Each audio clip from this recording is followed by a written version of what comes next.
नमस्कार दोस्तों, देव भक्ति की शक्ति चैनल में आपका हार्दिक स्वागत है। आप सबों को धनतेरस एवं दीपावली की हार्दिक शुभकामनाएं।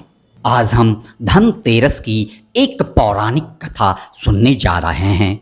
माना जाता है कि धनतेरस की शुरुआत माता लक्ष्मी एवं श्री हरि भगवान विष्णु के एक लीला से हुई थी। चलिए उस कथा को सुनते।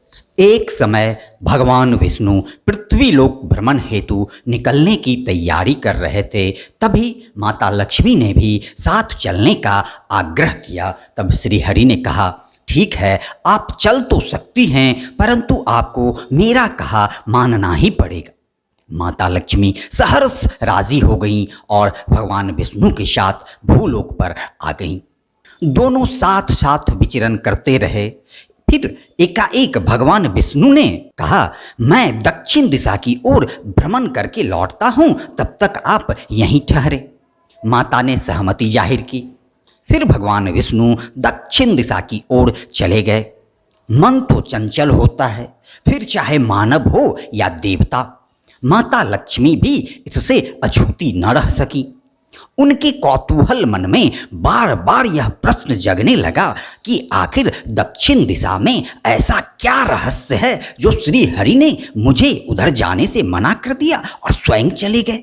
इसी उत्सुकता में वो भी दक्षिण दिशा की ओर, जिधर भगवान विष्णु गए थे, चल दी। कुछ दूर आगे जाने पर उन्हें पीले पीले फूलों से भरे सरसों का एक बड़ा ही मनमोहक खेत दिखाई पड़ा, जिसे देखकर वह इतना मंत्रमुग्ध हो गई कि बच्चों की भांति उसमें खेलने लगी, सरसों के फूल तोड़कर अपना श्रृंगार करने लगी। फिर कुछ दूरी पर उन्हें गन्ने का खेत दिख गया, जिसमें से कुछ गन्ने को तोड़कर उन्होंने उसका रसपान शुरू कर दिया। तभी भगवान विष्णु लौट कर आ रहे थे तो उनकी नज़र गन्ने का रसपान करती माता लक्ष्मी पर पड़ गई। वो यह देखकर नाराज हो गए और माता लक्ष्मी से कहने लगे, तुमने किसान की आज्ञा के बिना तथा बिना कोई मूल्य चुकाए इन वस्तुओं का उपयोग किया है, जो चोरी है और अपराध की श्रेणी में आता है। और सृष्टि का नियम अटल है, चाहे देव हो या दानव या फिर मानव, अपराध की सजा भुगतनी ही पड़ती है। आपको भी इस अपराध की सजा भुगतनी होगी। अब आपको इस खेत के मालिक किसान के यहाँ 12 वर्षों तक सेवा करने के उपरांत ही अपराध मुक्त हो पाएंगी। ऐसा कहकर भगवान विष्णु उन्हें छोड़कर क्षीर सागर की ओर प्रस्थान कर जाते हैं। माता लक्ष्मी भी रूप बदलकर उस किसान के घर जाकर रहने लगती हैं। एक दिन माता लक्ष्मी किसान की पत्नी से कहते हैं, तुम स्नान करके पहले मेरे द्वारा बनाई गई इस मूर्ति की संपूर्ण नियम निष्ठा से पूजन करो तो तुम्हें मन चाहा फल मिलेगा। किसान की पत्नी ने बिल्कुल वैसा ही किया। फिर क्या था, अगले दिन से ही उस किसान का घर उस पूजा के प्रभाव तथा माता लक्ष्मी की कृपा से अन्न धन स्वर्ण आभूषण आदि से भरने लगा। किसान धन धान्य से परिपूर्ण हो गया। 12 वर्ष बड़े आनंद से बीत गए। फिर जब 12 वर्षों की अवधि पूर्ण हुई तो भगवान विष्णु माता लक्ष्मी को लेने आए तो किसान ने स्पष्ट मना कर दिया। तब श्री हरि कहते हैं, इन्हें भला कौन जाने देना चाहता है, पर यह तो चंचला हैं, एक जगह कहीं ठहरती कहाँ हैं।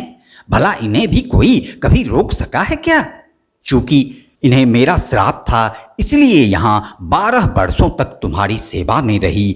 अब इनके जाने का समय हो गया है। परंतु किसान हठ करने लगा, नहीं, मैं इन्हें नहीं जाने दूंगा। तब माता ने कहा, हे किसान, यदि तुम मुझे रोकना चाहते हो तो मैं जैसा कहती हूँ तुम वैसा ही करो। कल तेरस है, तुम अपने घर को लीप पोत कर स्वच्छ करो। रात्रि में घी का दीपक जलाकर रखना और शाम को मेरा पूजन करना तथा एक तांबे के कलश में मुद्राएं भरकर रखना। मैं उसी कलश में निवास करूँगी, परंतु पूजा के समय मैं तुम्हें दिखाई नहीं दूंगी। इस एक दिन विशेष की पूजा से मैं पूरे वर्ष भर तक तुम्हारे घर से नहीं जाऊंगी। ऐसा कहकर माता दीपक के प्रकाश के साथ दसों दिशाओं में फैल गई। फिर अगले दिन अर्थात धनतेरस वाले दिन किसान ने माता लक्ष्मी के कहे अनुसार उनका पूजन किया।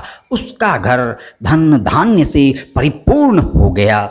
तभी से यह मान्यता है कि कार्तिक मास के कृष्ण पक्ष की त्रयोदशी तिथि के दिन जो कोई भी सच्ची श्रद्धा एवं विश्वास के साथ उपरोक्त विधि विधान से माता लक्ष्मी की पूजा करते हैं, माता लक्ष्मी पूरे वर्ष भर उस घर में निवास करती हैं। बोलिए माता लक्ष्मी की जय, श्री हरि विष्णु की जय।